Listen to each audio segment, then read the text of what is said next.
Des visiteurs dans un musée, voilà qui retient notre attention. Nous sommes à la fondation Baylor, près de Bâle en Suisse. Le déconfinement progressif s'est traduit ici par la réouverture de ce célèbre musée d'art.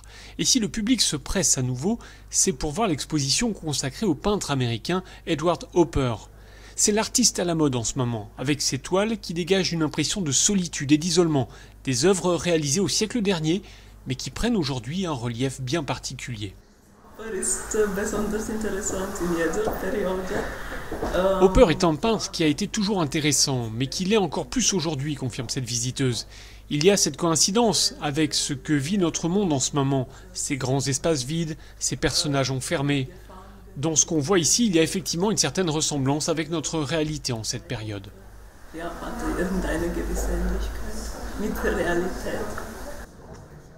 Une des toiles les plus célèbres d'Edward Hopper, c'est celle-là, Matin au Cap Cod, que nous décrit le commissaire de l'exposition.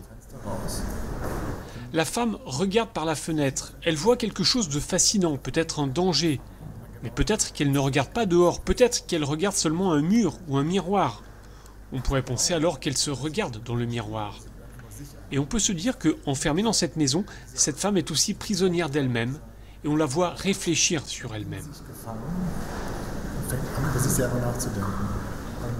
L'exposition consacrée au peintre Edward Hopper est à nouveau accessible à la fondation Baylor en Suisse. Elle est prolongée jusqu'au 26 juillet.